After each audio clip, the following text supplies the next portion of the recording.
Bismillah walibni waruhil kudus aillahu wahid. Amin. Shalom aleichem besem hamasyah. Kita bertemu lagi di YouTube channel Beneditus Itus. Nah, hari ini kita akan belajar Alkitab sudah tidak asli lagi. Wah, Alkitab sudah nggak asli lagi nih. Ya, teman-teman. Kita akan belajar apakah betul Alkitab sudah tidak asli. Dan kita akan bahas the vigilance of the Bible on textual criticism. Kita akan melihat ini dari terang sudut pandang eh, kritik tekstual bahwa Alkitab itu terjaga. Kita akan belajar sama-sama. Oke, teman-teman. Nah, ketika teman-teman misal dapat pertanyaan Alkitab sudah tidak asli atau ada orang yang meragukan keasliannya Alkitab, biasanya tanya dua hal. Maksudnya udah nggak asli itu gimana? Apakah nggak asli karena kita tidak punya dokumen aslinya?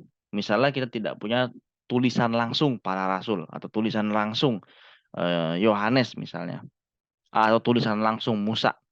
Jadi karena tidak punya tulisan langsung, dibilang sudah tidak asli. Nah, atau yang kedua, isinya mengalami perubahan. Jadi tidak asli ini. Nah, maksudnya yang mana dulu?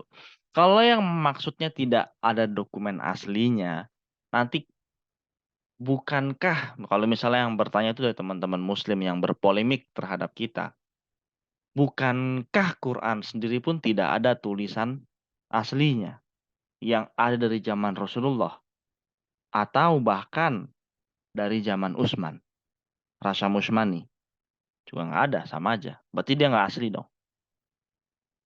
Atau kalau misalnya isinya mengalami perubahan, kita lihat ya, ada ayat-ayat yang hilang dalam Al-Quran, misalnya ayat rajam sama menyusui orang dewasa.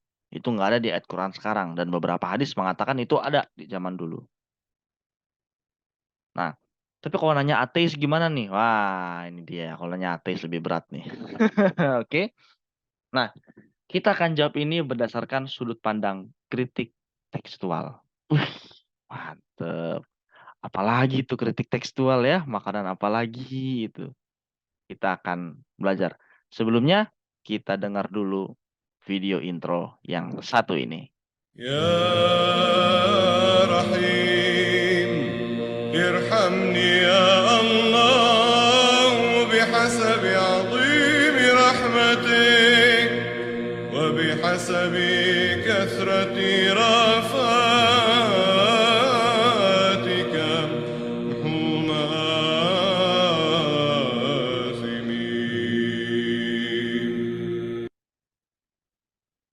Oke, kita kembali lagi. Nah, kita akan buka dengan apa sih textual criticism atau apa sih kritik teks itu? Nah, saya mengutip dari buku Reinventing Jesus, How Contemporary Skeptic Miss the Real Jesus and Mislead Popular Culture. Tulisan dari salah satunya adalah Daniel B. Wallace dari Dallas Theological Seminary.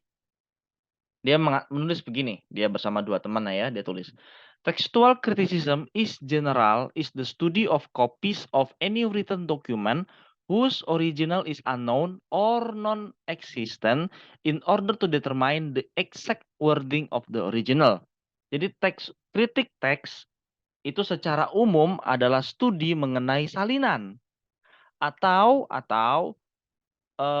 dokumen tertulis apapun yang aslinya, originalnya, dokumen pertamanya itu tidak kita ketahui atau sudah nggak ada lagi untuk atau dengan tujuan untuk eh, menentukan mana kata-kata yang asli dari tulisan yang pertama. Jadi kita punya kopi, kita punya salinan, tapi teks utama dokumen yang paling pertama sekalinya hilang, tidak ada, rusak dan sebagainya. Nah, studi ini digunakan untuk mengecek apa sih yang paling benar, apa yang ditulis paling pertama sebetulnya. Nah, jadi jadi sebetulnya kritik tekstual justru untuk menjawab keberatan yang tadi yang pertama. Oh, dokumennya nggak ada. Nah, ini kita akan jawab. Jadi memang kritik untuk menjawab itu, ngecek yang atas. Oke. Lalu kalau untuk pertanyaan, oh karena sudah berubah nanti sepanjang materi ini kita akan belajar, oke?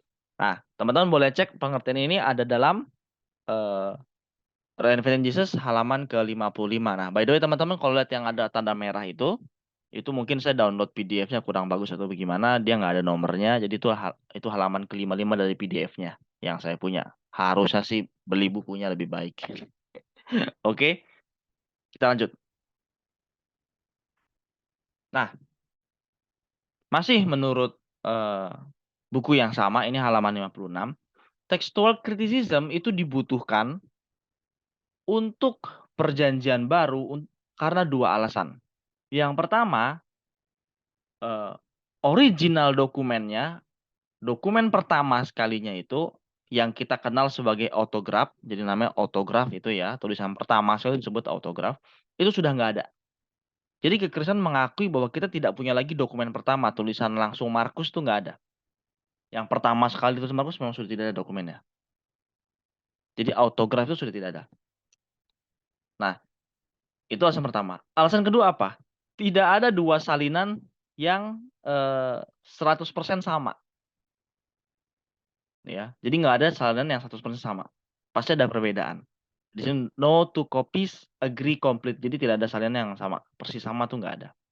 Pasti ada perbedaan. Nah, inilah makanya kita harus melihat. Nah, di sini kan timbul lah ini nih sudah dirubah nih, mengalami perubahan nih karena salinan tidak ada yang sama. Nah, gitu kan? Kita akan belajar.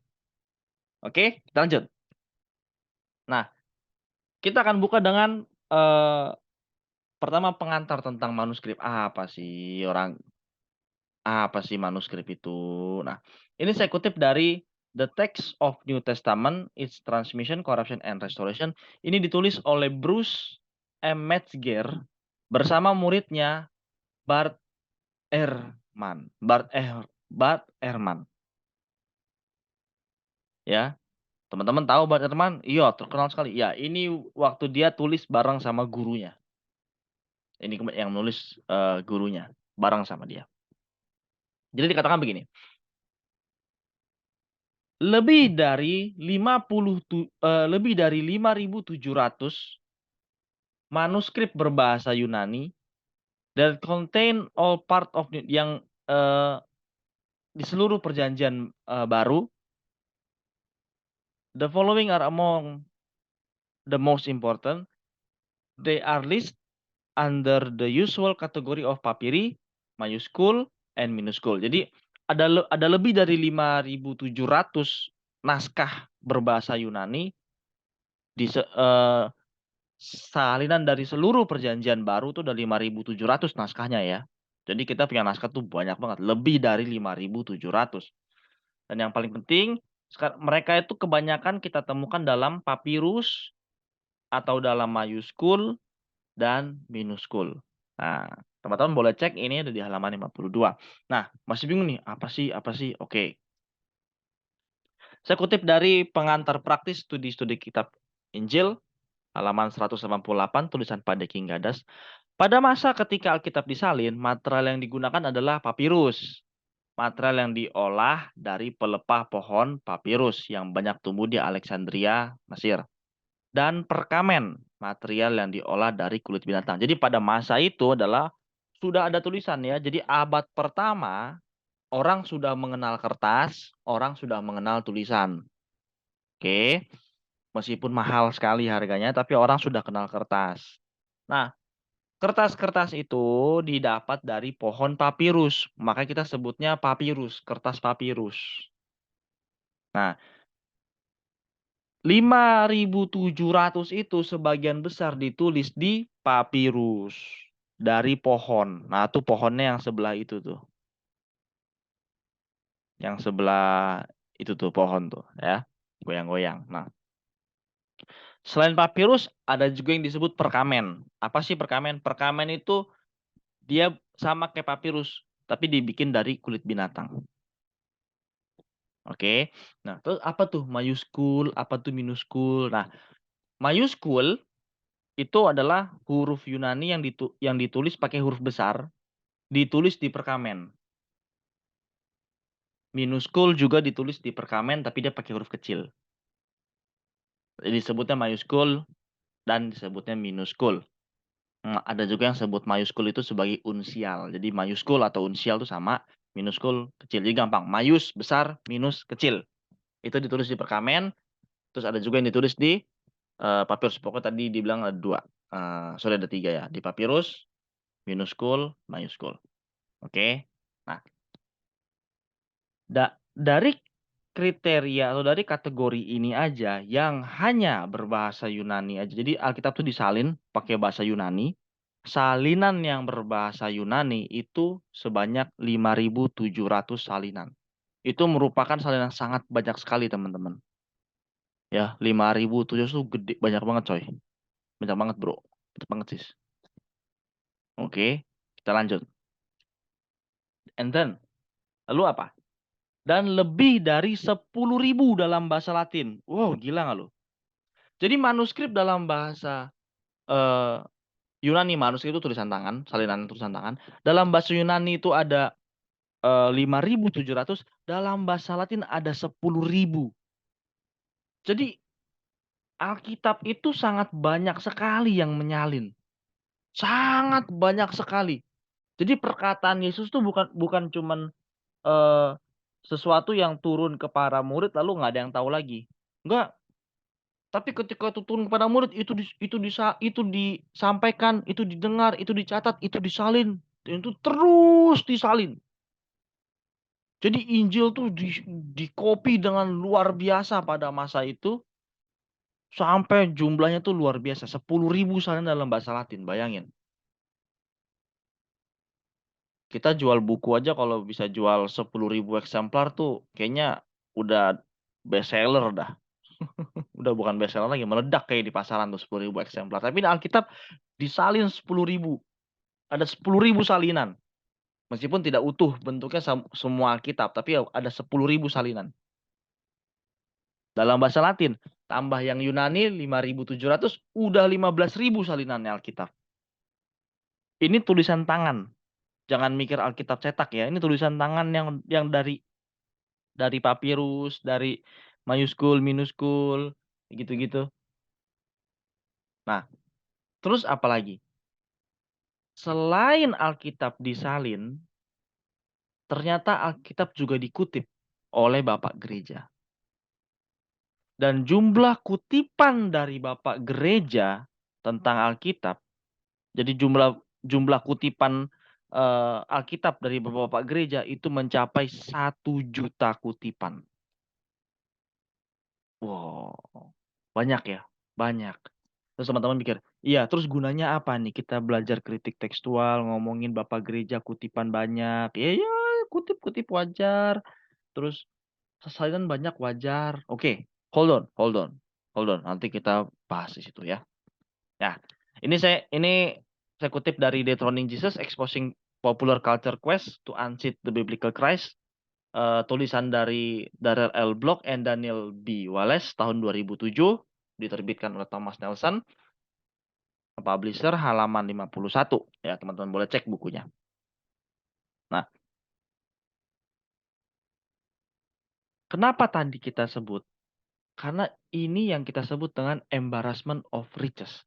Nah, teman-teman perlu ingat dulu ya, kita tidak punya tulisan yang pertama. Kita nggak punya. Autograf kita tidak punya. Bagaimana para scholar itu menentukan ayat-ayat? Bagaimana kita bisa tahu? Justru dengan salinan yang sangat banyak, kita bisa tahu mana yang benar, mana yang enggak. Nah, bayangin, kita sudah tidak punya salinan, kita tidak punya tulisan pertama, kita merekonstruksi Alkitab itu menggunakan salinan, ya. Jadi istilah kita melihat Alkitab berdasarkan salinan. Jadi ada salinan ini penuh, salinan ini kehilangan beberapa ayat, salinan ini ada ayat yang hilang itu ada di salinan ini. Mungkin karena rusak, karena termakan usia, karena pudar, ada banyak. Nah, makanya ini disebut salah satunya istilah bukan istilah saya sih, disebut istilah inilah embarrassment of riches. Nah, ini kembali ditulis oleh Metzger and Ehrman. Beside textual evidence derived from the New Testament, Greek manuscript, and from early versions, the textual critic has available the numerous scriptural quotation include in commentaries, sermon, and other theatries written by early church father. Indeed, so extensive all the citation that if all the other sources for our knowledge of the text of the New Testament were destroyed, they would be sufficient alone for reconstruction of practically the entire New Testament. Nah, Profesor Metzger itu bilang ya, sekalipun kita kehilangan manuskrip-manuskrip, semua manuskrip yang banyak itu hilang, 15.000 itu hilang semuanya, jebret. Itu belum termasuk manuskrip dari bahasa Koptik, bahasa Sahidik, bahasa Arab, belum loh. Itu kurang lebih mungkin 20.000 totalnya semua. Jadi kalau kita kehilangan semua manuskrip kita masih bisa melihat Alkitab, kita masih bisa merekonstruksi Alkitab jadi kayak sekarang. Itu hanya berdasarkan kutipan Bapak Gereja. Bayangin. Sampai sini mesti teman-teman sudah mulai nangkap bagaimana Alkitab sangat terjaga sekali. Meskipun kita kehilangan dokumen pertamanya.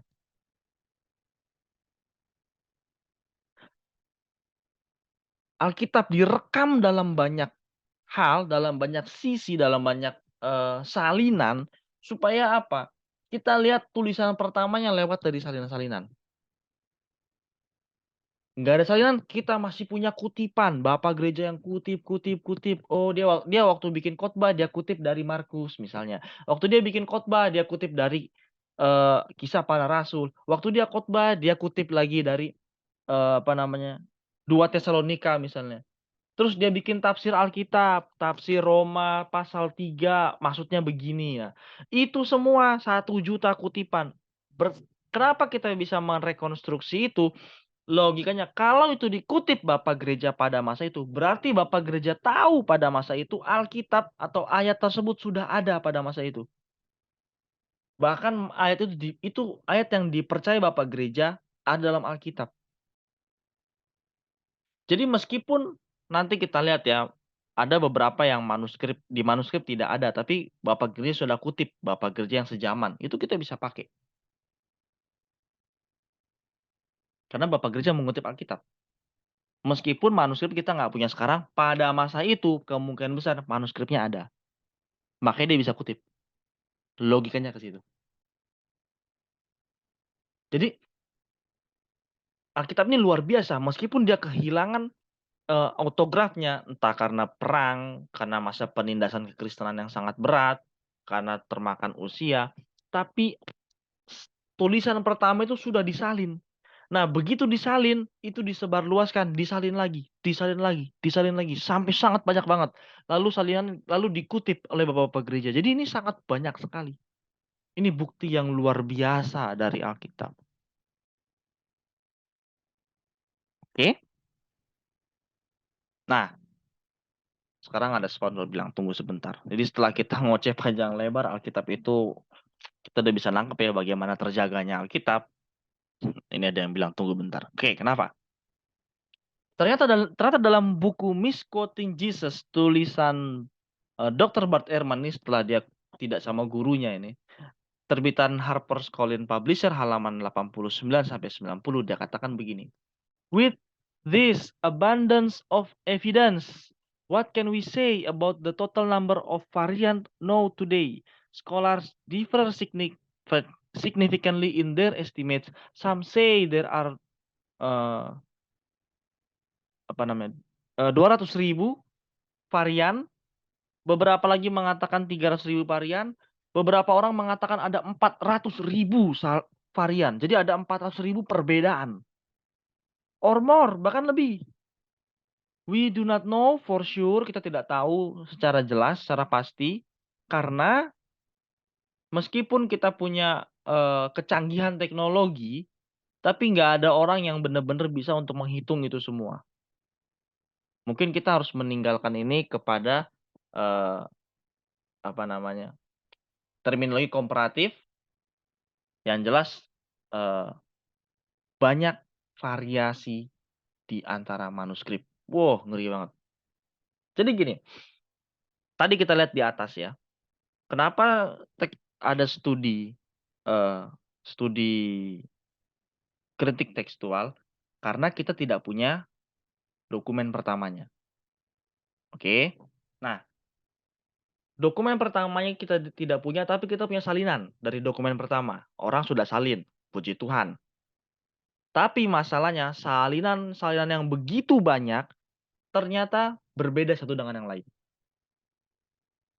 Nah, jadi salinan A dan salinan B ternyata kalau kita plek-plek itu nggak sama plek-plek. Total-total mungkin ada 400.000 lebih perbedaan di antara salinan-salinan. Jadi bayangin ya, salinannya itu ada tadi berapa? 15.000 atau sama manuskrip lain dari bahasa-bahasa lain, anggaplah 20.000. 20.000 salinan, tapi perbedaannya ada 400.000. Waduh. Nah ini, Alkitab tidak terjaga, Alkitab mengalami perubahan, bla bla bla bla bla bla bla bla. Itu kan? Oke, kita lihat. Nah, teman-teman, perbedaan dalam salinan itu sangat wajar dalam teks purba manapun. Dan itu pun tenang, jangan takut, itu termasuk dari studi kritik tekstual. Kenapa bisa antara salinan satu dengan salinan yang lain kan sama-sama nyalin nih? Kok bisa beda? Bisa.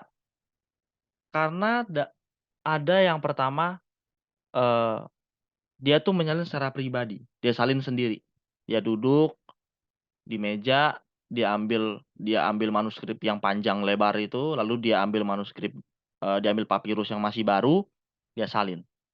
Nah, metode ini punya kelemahan karena orang bisa lelah, bisa capek, ada pengulangan kata, pengulangan kalimat, dia nggak masukin pengulangannya. Atau pertukaran kalimat dia nggak masukin. Makanya ada ayat-ayat yang nggak lengkap hilang karena pas menyalin dia keliru. Ada juga misalnya dia salah membaca huruf, itu juga bisa. Ada huruf-huruf yang mirip, dia akhirnya salah lihat. Lalu dia salin. Itu juga bisa. Yang kedua, penyalin itu didiktekan. Ini teknik penyalin naskah ya. Nah, meskipun dia didiktekan, jadi ada temennya yang bacain, dia tinggal nulis. Ini juga bisa. Misalnya karena ada kata yang mirip. Ada kata yang mirip. Kamu, tamu, kan mirip tuh. Nah, mungkin si pembaca nulisnya ngomongnya kamu, tapi dia dengar tamu, dia tulis tamu di situ. Akhirnya salah. Nah, begitu salinan ini sudah selesai disalin, nah, penyalin berikutnya, ini kan salinan sudah tua nih. Sudah tua kan? Sudah tua. Lalu penyalin berikutnya membaca. Oh, salinan yang dulu ini salah ini. Ini ada yang kurang. Dan dia apa? Dia koreksi. Jadi memang ada perubahan naskah yang disengaja. Dia mengkoreksi. Tahu dari mana? Karena dia tahu aslinya nggak begitu. Jadi meskipun itu disalin, ada catatan, oh dia tahu, oh ini kurang nih. Dia salah nih yang kemarin nih. 20 tahun lalu yang nyalin orangnya kayaknya nggak, udah kecapean nih. Dia kurang yang ini nih. Ini ada di sini. Kenapa dia bisa tambahin? Karena dia dengar. Dari mana? Dari Bapak Gereja. Dari salinan yang lain. Yang sejaman dengan salinan yang pertama tadi. Karena dia tahu, dia tambahin. Itu juga bisa. Makanya jadi variasi.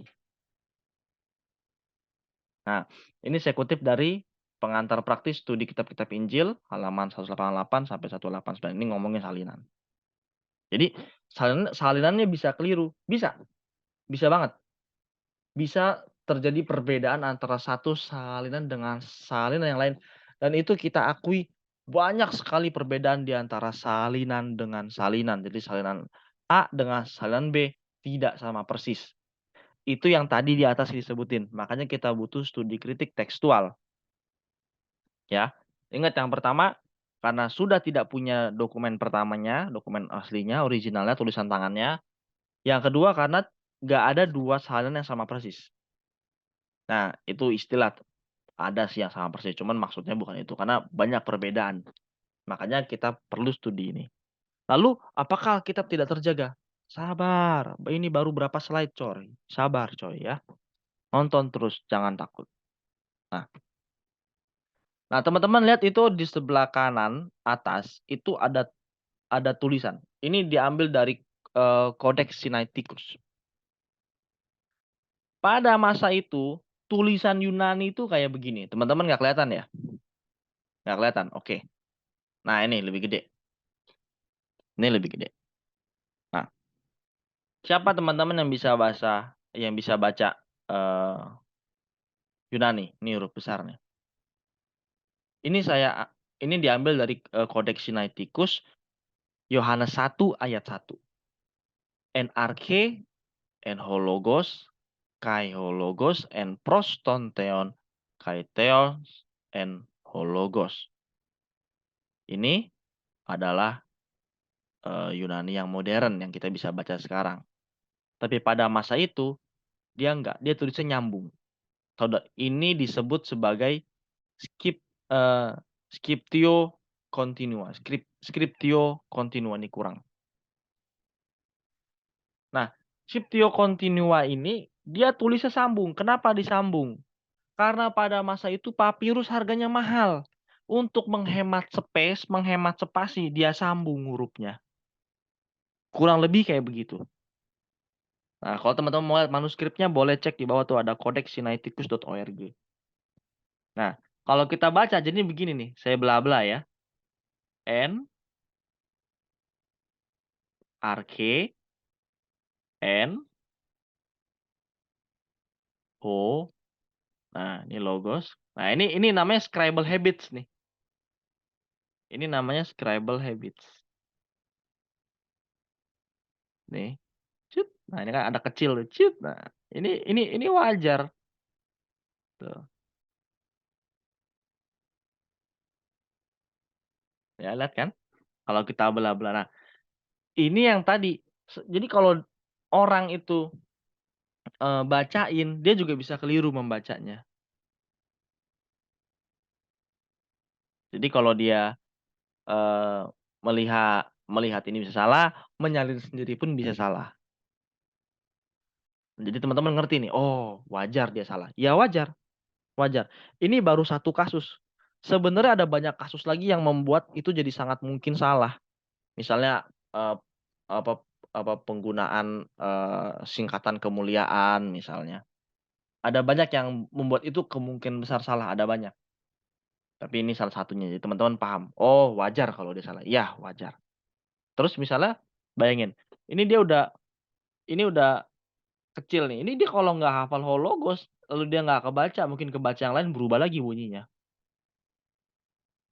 Nah, makanya satu itu dia bisa dikoreksi oleh manuskrip yang lebih muda. Makanya kita jangan takut kalau menemukan, oh nanti di manuskrip yang muda ada, di manuskrip yang tua nggak ada. Itu mungkin aja.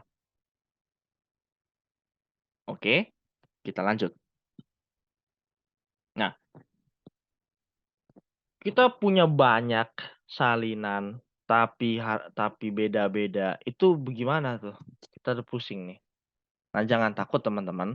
Dalam ini saya kutip dari video kritik tekstual dan korupsi dalam Alkitab 1 itu dari video Verbum Veritatis. Pak Deki itu ngomong gini, makin banyak salinan itu makin baik. Memang kelihatannya dia ini konteksnya panjang ngomongnya. Ini memang panjang ngomongnya. Saya kutip sedikit aja.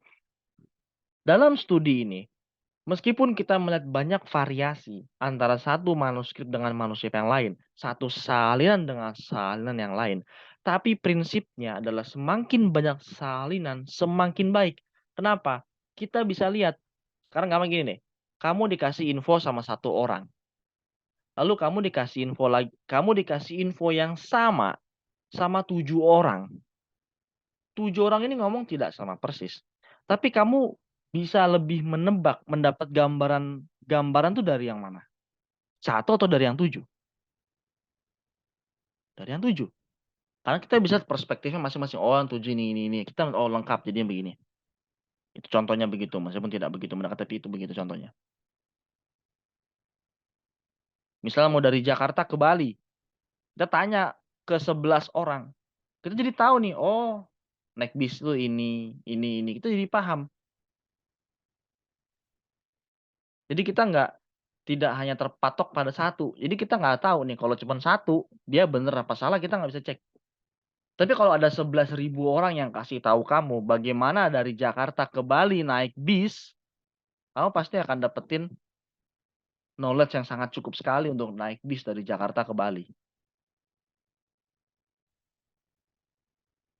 Kenapa? Karena ada 11.000 orang. Informasinya kamu bisa compare. Anggap nggak? Makanya tadi di depan kita melihat Alkitab punya berapa? Punya 5.700 salinan dalam bahasa Yunani, punya 10.000 salinan dalam bahasa Latin, punya kurang lebih sebetulnya saya nggak masukin kurang lebih ya 5 ribuan lah. Ya 2.000 sampai 5.000 salin dalam bahasa-bahasa lain. Dan kita juga punya 1 juta kutipan dari bapak-bapak gereja. Gampangnya apa? Kamu tidak tahu jalan dari sini ke Bali mau naik bis, bisnya apa nggak tahu, jam berapanya nggak tahu. Ada 5.700 orang yang kasih tahu kamu, lalu ditambah lagi ada 10.000 orang yang kasih tahu kamu, plus ada 1 juta orang yang kirim link artikel ke kamu supaya kamu bisa dari sini naik bis ke Bali. Meskipun kamu nggak tahu, kamu jadi tahu nggak? Iya. Kenapa? Karena kamu dikasih tahu banyak banget orang. Begitupun dengan kita. Kita dikasih tahu dengan banyak banget salinan. Apakah dari 1 juta atau dari 10.000 orang yang kasih tahu kita ke jalan ke Bali sama semua ngomongnya? Oh enggak. Mungkin ada yang lupa. Oh Bapak turun stasiun ini. Dia lupa sebutin. Tapi dia skip. Tapi orang berikutnya juga ngomong yang itu. Tapi dia sebutin. Oh Bapak turun di stasiun ini. Jadi informasi kita lebih lengkap. Itulah salah satu yang kita kagum bagaimana Alkitab terjaga, Tuhan menjaga Alkitab dengan banyak sekali orang yang menyalin Alkitab. Banyak sekali. Oke.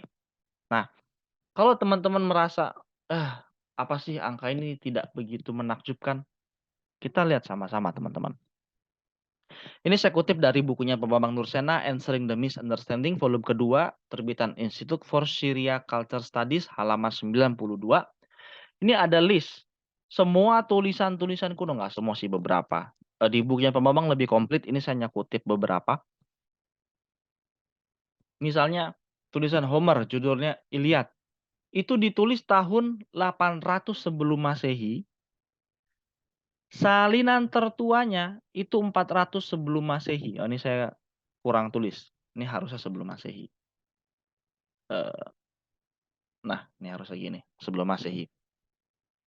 Jarak tulisan dari tulisan pertama sampai salinan yang paling tua itu 400 tahun. Jauh nggak jaraknya? Jauh banget. Dan dia cuma punya 643 salinan. Alkitab berapa? Tadi 5.700. Kamu tahu Herodotus? Tahu, dia tulis buku namanya Historis. Kurang lebih dia tulis buku tuh 400 sebelum Masehi. Salinan paling tuanya kita temu tahun 900 setelah Masehi. Kurang lebih jaraknya ada 1.350 tahun antara tulisan pertama sama salinan paling tuanya. Jauh nggak? Jauh banget. Dan jumlah salinannya cuma 8. Terus kita bisa baca di sini terus Sisar, Livy. Bahkan apa teman-teman lihat? Teman-teman tahu Plato? Tahu nih Plato nih. Nih Plato. Dia punya tulisan tetralogis. Dia tuh menulis tahun 400 sebelum Masehi. Kamu tahu salinan paling tuanya tahun berapa? Salinan paling tua tulisan Plato itu tahun kurang lebih 900 Masehian. Jadi kita tidak punya tulisan atau kita tidak punya lagi salinan sejaman dengan tahun 400 sebelum Masehi atau tahun 300 sebelum Masehi deh, kita nggak punya. Kita punya tahun 900. Plato. Tapi kamu percaya aja orang tahu Plato filsafat. Iya, tulisan itu kita, oh nih dia berpikir ini bagus. Padahal kamu belum kamu nggak ragu kan, bener Plato nggak tuh yang kita punya sekarang? Jangan-jangan Plato ini nggak pernah ada, bohongan. Kenapa nggak mikir gitu? Padahal salinan dari tulisan Plato itu jaraknya 1300 tahun loh. Dan salinan cuma 7. Ibaratnya tau nggak apa? Ibaratnya apa? Kamu mau pergi dari Jakarta ke Bali naik bus, tapi kamu tanya sama orang yang udah 70 tahun nggak pernah ke sana. Terakhir dia naik bus 70 tahun lalu. Jaraknya jauh. Informasi yang dia kasih itu informasi yang jauh. Oh, zaman dulu ini, jauh. Kamu bisa pegang nggak informasinya? Dia pernah ke Bali dari Jakarta naik bus tapi 70 tahun yang lalu. Which is itu kayaknya baru baru merdeka Indonesia ya. Udah naik bus dia ke Bali. Terus cuma ada 7 orang yang ngasih tahu kamu. Kamu bisa dari sini ke Bali berdasarkan informasi tersebut. Belum tentu. Kenapa? Jaraknya jauh. Ini juga sama nih, jaraknya jauh. Ini jaraknya jauh. Udah gitu cuman dikit yang ngomong.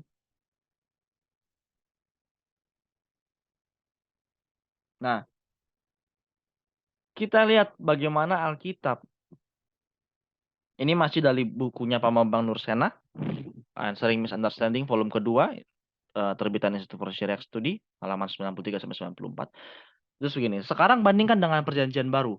Seluruh kitab kanonik PB ini ditulis antara tahun 45 sampai 90 dan kita memiliki naskah P46. P46 itu papirus nomor 46 yang dibuktikan berdasarkan uji karbon C14 berasal dari tahun 85 Masehi. Oh, naskah P46 berisi surat-surat Rasul Paulus yang tentu saja ditulis sebelum kematian. Paulus mati itu tahun 67. Jadi kalau P46 dibuktikan dari tahun 85, maka jarak penulisan antara naskah dan naskah tertua hanya berjarak 20 tahun saja. Jadi jarak itu cuma 20 tahun dari naskah pertama sampai salinan. Begitu juga dengan P66 yang berisi Injil Yohanes setelah dibuktikan dari tahun 120. Kalau kita mengacu dari catatan gereja kuno bahwa Rasul Yohanes menulis Injil kira-kira tahun 90 Masehi sebelum kematian di Efesus, maka hanya ada jarak 24 tahun. Jadi benar-benar sangat dekat dengan penulisannya. Ini saya kutip utuh, teman-teman boleh baca di bukunya Pak Bambang Nursena. Coba kamu bandingin sama ini. Alkitab tuh jarak penulisannya sangat dekat sekali, cuma 20 tahun. Yang lain tuh 400, 1300, 1300, 1300, 1400, bla bla bla bla bla bla. Alkitab dari salinan ke autografnya sangat dekat. Sangat dekat. Belum lagi kemarin kita udah belajar soal tradisi gereja. Bagaimana apa ajaran soal Yesus itu terus sampaikan. Ini luar biasa loh. Bagaimana Alkitab dari awal sampai akhir tuh dijaga bener-bener. Di saat dokumen kuno yang lain itu cuman sedikit salinannya dan jaraknya itu sangat jauh, ratusan tahun. Alkitab hanya berjarak 20 tahun salinannya sampai ke dokumen pertamanya. Dan jumlah salinannya ada sangat banyak. Berarti kan gampang kamu rekonstruksi. Gampang, nggak jauh. Oke. Nah, saya mau tambahin dari Dethroning Jesus, Exposing Popular Culture Quest to Unseat the Biblical Christ, halaman 71, tulisan Darrell L. Block dan Daniel B. Wallace. Dia bilang gini, regarding Ehrman's claim that all manuscripts are filled with errors, maksud tadi banyak variasi, we note the kind of errors that are to be found in the copies. Mereka juga tahu loh bahwa ini errornya ini ada dalam salinan-salinan. The vast majority of them quite insequential. Kebanyakan dari variasi tadi yang 400.000 variasi itu, kebanyakan adalah tidak berpengaruh terhadap maksudnya tidak berpengaruh terhadap teks, tidak berpengaruh terhadap makna, and less than 1% of all textual variants both affect the meaning. Kurang dari 1% variasi dari Alkitab tadi itu, variasi dari manuskrip itu yang mempengaruhi arti dari ayat tersebut. Ditambah lagi apa? Though non affect a core doctrine. Meskipun itu mempengaruhi teks, tapi dia tidak mempengaruhi doktrin. And have some plausibility of authenticity. Dan dia punya kemungkinan yang sangat besar sekali gitu, tentang keotentisitasannya. Daniel B. Wallace itu dia sudah teliti Alkitab dari ujung sampai ujung loh. Dari muda sampai rambutnya putih. Dan dia nih guru besarnya Bart Ehrman. Jadi katakan apa? Hanya 1%. Jadi kalau kita udah kaget, sudah aduh Alkitab ini tidak terjaga nih. Gimana nih gue percaya bohong selama ini. No. 400.000 yang kamu lihat itu perbedaan-perbedaan yang tidak penting, yang tidak berpengaruh apa-apa. Dan hanya 1% yang berpengaruh ke makna. Jadi di bedanya tuh nggak penting-penting amat. Terus, oh beda apa nih? Kok beda tapi tidak penting? Iya, kita lihat. Nanti kita akan lihat bedanya seperti apa. Tapi kamu harus tahu dulu bahwa perbedaan dalam manuskrip itu kebanyakan apa? Perbedaan tidak guna. Beda-beda nggak guna. Salah satu contohnya apa? Salah eja. Terus satu pakai gampangnya begini. Chandra pakai C, Chandra pakai T sama J. Beda ejaan. Itu dihitung variasi. Meskipun artinya sama, Chandra-Chandra juga. Itu perbedaan yang nggak penting sebetulnya. Nggak penting untuk dibilang beda, tapi dihitung sebagai perbedaan. Karena memang itu berbeda. Memang itu variasi dalam manuskrip. Apakah Alkitab jadi palsu? Enggak. Ya. Oke. Kita lanjut. Nah, ini saya kutip dari Josh McDowell and Sean McDowell dalam Evidence That Demand a Verdict. Ini buku terkenal sekali, HarperCollins Publisher, halaman 322. Jenis-jenis varian itu adalah, ini ada banyak, tapi saya kutip sedikit-sedikit aja. Yang pertama, homofomi. Jadi dia the substitution of word that sounds familiar. Misal dalam bahasa Inggris itu it's, it is. Or there jadi there. Itu beda-beda tipis tuh. Nah, yang kedua ada dithografi, the doubling of the letter of the word. Jadi kayak dalam bahasa Indonesia ya, salam. A-nya kan satu. S-A-L-A-M. Satu kan. Dia salah tulis. Salam jadi dua. S-A-A-L-A-M. Itu beda. Meskipun ya artinya sama. Kayak it's. Dia lupa pakai kutip atasnya. Itu dihitung beda. There sama there. Ini yang 1% mempengaruhi mempengaruhi makna. Misalnya contohnya ya. Tapi ini tidak mempengaruhi doktrin. Cuma beda-beda kayak gini. Jadi 400.000 tuh bedanya apa ya kayak beginian. Kok bisa beda? Ya itu tulisannya aja nyambung-nyambung. Nangkep nggak sih teman-teman? Jadi kalau udah gini tadi tadi depannya bingung, nyampe sini udah mulai terang kan, oh begitu maksudnya, oh begitu maksudnya. Makanya ada perbedaan kenapa? Tulisan nyambung-nyambung, ada scribble habit, terus juga, eee, manuskrip yang sangat banyak musti disalin satu-satu, tulis tangan, manual, orang kecapean, orang salah lihat, wajar. Dan ketika, eee, apa namanya, para peneliti modern melihat itu, "Wow, nih beda nih, kurang kutip, kurang ini." Ah, ini sudah variasi, nah itu. Itu yang terjadi teman-teman. Jadi kita nggak usah takut, meskipun Alkitab tidak punya yang pertama dan salinannya punya banyak varian, tapi kita bisa rekonstruksi karena kita lihat variasi-variasinya, bukan variasi yang penting. Oke? Nah, selain variasi yang tadi yang nggak penting, ini ada salah satu contoh variasi yang mempengaruhi makna teks. Kalau kita misalnya, da dalam kitab Wahyu, angka manusia itu atau angka anak manusia atau angka binatang itu disebut 666. Nah, ternyata ada manuskrip lain yang mencatatnya jadi 616. Jadi ada 2 nih, beda nggak 666 sama 616?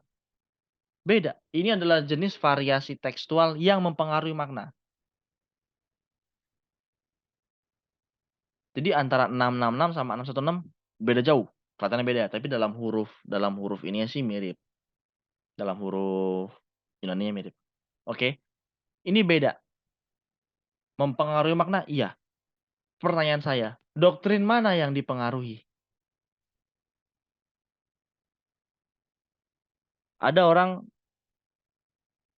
apa namanya, ribut gitu, "Oh gereja kami percaya 666 bukan 616."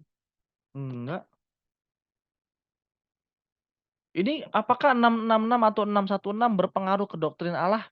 Enggak. Berpengaruh ke kristologi? Enggak. Berpengaruh ke baptisan? Enggak. Berpengaruh ke perpuluhan juga? Enggak. Terus berpengaruh ke mana? Makanya makanya itu adalah yang tadi ditulis, meskipun dia berbeda, dia tidak akan sampai mengubah doktrin perbedaannya.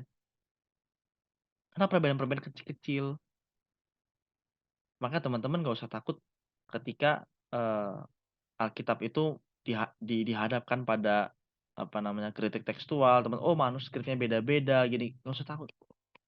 Para scholars kita tuh sudah mati-matian meneliti Alkitab dan mereka mencapai kesimpulan yang luar biasa. Yang gini loh, yang tahu manuskrip itu punya banyak varian bukan cuman scholar kok, kita umum juga tahu. Di YouTube banyak, sekarang ada banyak jurnal di-publish online, kita bisa baca, kita bisa lihat. Bahkan apa, ditulis dalam buku kalau kita mau belajar. Ini saya kutip dari An Introduction of the New Testament Manuscript and Their Text, tulisan dari D.C. Parker tahun 2008, terbitan Cambridge University Press, halaman 243. Orang semua tahu kok, Kristen bukan sesuatu yang diumpet-umpetin. Oh, nggak boleh diteliti naskahnya. Oh, enggak, kita teliti aja. Lalu kita udah ketemu variasi, bahkan ada yang mengubah makna, mengubah teks. Apa kata para pakar? Ini adalah Profesor Bruce M. Metzger yang dari tadi kita kutip dalam salah satu wawancara yang ditulis dalam buku, The Case for Christ, tulisan Lee Strobel. Di Lee Strobel tuh tanya gini ya, "All these decades of scholarship, of study, of writing textbooks, of delving into the, uh, minutiae of the New Testament text, what has all this done to your personal faith?" Jadi setelah dekade yang sangat panjang ya dari kita belajar ono inilah bla bla bla, kita meneliti teks perjanjian baru yang manuskripnya tuh waduh aneh-aneh semua banyak beda-beda. Lalu karena dia bahas soal beda-beda manuskrip, beda-beda, variasi, tanya, "Lalu ini berpengaruh apa ke imanmu?" Jadi Bapak sebagai dia tanya kan, "Kamu sebagai profesor, ahli kritik teks, kamu tahu Alkitab itu tidak punya, apa namanya, autograf, tidak punya tulisan yang pertama sekali, juga salinannya banyak yang variasi. Apa iman kamu? Masih ini berpengaruh nggak ke iman kamu? Merubah iman kamu nggak?" Lalu Profesor Bruce M. Metzger dia katakan begini, "On the contrary, malah sebaliknya, it has built it." Itu malah membangunnya. "I've asked question all my life. I've dug into the text. I've studied this thoroughly. And today I know with confidence that my trust in Jesus has been well placed, very well placed." Dikatakan apa? Jadi waktu ditanya, "Ini mengubah iman kamu nggak? Ini mengganggu iman kamu nggak?" Profesor Bruce M. Metzger katakan, "Sebaliknya, itu malah membangun iman saya.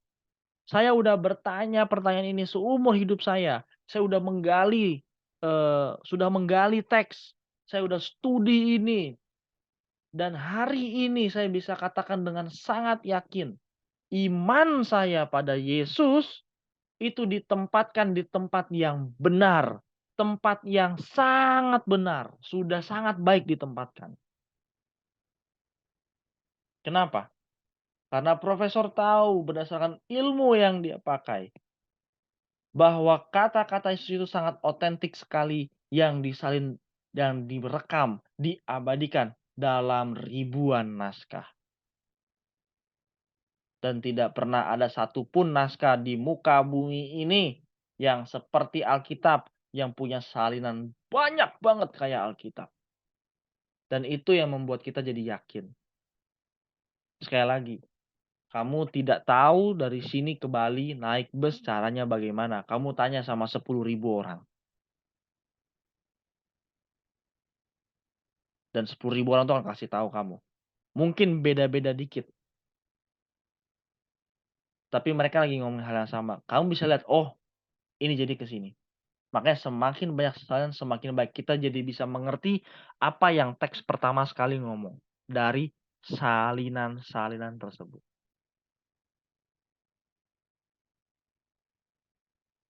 Ya, jadi Alkitab itu luar biasa, terjaga banget.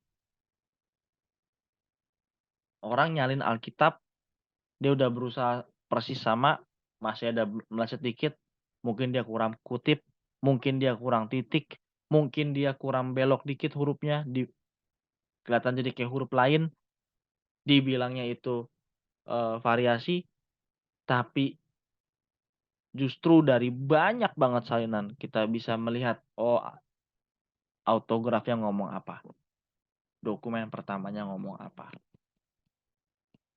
Oke teman-teman, jadi jangan takut, Alkitab sudah lolos uji kritik tekstual berabad-abad. Meskipun bidang ini baru ini sih dibikin studi, tapi udah lama lah. Nah, so apa kesimpulannya sepanjang ini? Apakah Alkitab tidak asli? Saya katakan kesimpulan adalah inerrancy of the teaching of the Bible. Apa yang Alkitab sampaikan, apa yang Alkitab ajarkan tidak pernah salah. Meskipun terdapat variasi dalam teks manuskripnya. Ajaran yang tidak salah. Kenapa? Karena kita bisa lihat, bahkan teksnya sendiri pun mendukung. Jadi Alkitab itu tidak meleset, teman-teman. Alkitab itu tidak meleset, tidak mengajarkan kamu yang salah, tidak membuat kamu mengganti Yesus. No. Alkitab sangat terjaga. Tuhan menjaga dengan sangat luar biasa. Meskipun ada banyak kita temukan variasi dalam manuskripnya. Dan kita lihat variasi tersebut variasi yang tidak ngefek. Variasi yang hanya kebanyakan orang salah eja, double huruf, gitu-gitu doang. Dan yang mempengaruhi makna kurang dari 1%. Dan yang mempunyai makna pun tidak mempengaruhi doktrin. Oke teman-teman. Nah, Kalau teman-teman punya pertanyaan seputar kritik tekstual atau ada penjelasan yang kurang baik, teman-teman boleh komen di kolom komentar. Insya Allah saya nanti Tuhan kasih kesempatan untuk ada waktu baca, nanti kita bikin video untuk menjawab pertanyaan-pertanyaan dari teman-teman. Ya, jadi jangan lupa subscribe supaya teman-teman nggak ketinggalan video-videonya, oke? Nah, selama menunggu teman-teman ada pertanyaan, saya mau mengatakan begini. Inilah perlunya fair and comprehensive reading. Kalau teman-teman baca misquoting Jesus, baca juga misquoting truth. Misquoting Jesus membahas banyaknya teks-teks manuskrip bla bla bla bla bla yang variasi, yang A, yang B, yang C, lalu Alkitab itu berubah. Baca tulisan Timothy Paul. Bagaimana Bart Ehrman itu melakukan kesalahan logika yang memimpin dia pada kesesatan. Ini sesat pikir ya, secara logis, bukan sesat iman. Nanti bukan arahnya ke situ, meskipun sesat iman juga sih. Fair dong, kita baca buku A, baca buku yang menjawab buku tersebut. Nah, terutama kalau ada teman-teman yang Muslim yang baca, yang suka misquoting Jesus, kamu kan pasti nggak mau baca misquoting terus. Apalagi kamu nggak mau baca ini kan? Daniel Alan Brubaker, Correction in early Quran manuscript. Ada koreksi di manuskrip awal Al-Quran. Ayo lo. Itu bahkan, ngeri banget loh. Dan itu dikasih contohnya. Ini salah satunya kalian teman-teman lihat. Kita fair dong. Bagaimana kalau ilmu kritik tekstual yang sangat berlibet ini diterapin ke iman kamu, Muslims? Apa kamu bisa bertahan? Alkitab sudah membuktikan dirinya tetap teguh. Dibedah dimanapun, dia selalu lewat. Kritik sejarah, historical kritik. Lalu ada lagi kritik tekstual. Dia aman terus. Karena Alkitab betul yang dijaga oleh Tuhan. Oke. Nah, sembari nunggu teman-teman, nanti di video berikutnya kita akan bahas masalah-masalah tekstual dalam Alkitab. Jadi kalau tadi kita bahas kan, 99% tidak berpengaruh kepada arti. Nah, ini kita akan bahas yang 1% yang berpengaruh kepada makna. Kita akan bahas masalah-masalah tekstual dan bagaimana ilmu kritik tekstual menjawab pertanyaan-pertanyaan ini. Oke, kita dua temanya. Kita akan bahas soal Markus 16 ayat 9 sampai 20. Ini ada yang bilang ini ayat sisipan, tidak ada di tulisan Markus yang asli. Dan kita juga akan membahas soal koma Johanneum. 1 Yohanes 5 ayat 7. Apa namanya ini? Yang 3 yang bersaksi. Ada Bapa, Putra dan Roh, lalu ada juga darah, daging dan air. Ini kita akan bahas nanti di video berikutnya. Teman-teman, sekali lagi yang ada pertanyaan soal ini, gampangnya ini pengantar kritik tekstual ya. Boleh tanya di kolom komentar. Nanti insya Allah ada kesempatan Tuhan kasih waktu saya baca, Tuhan kasih waktu saya jawab, kita jawab sama-sama. Kita belajar sama-sama. Oke teman-teman, Shalom Aleichem, Besem Hamashiach. Tuhan Yesus memberkati.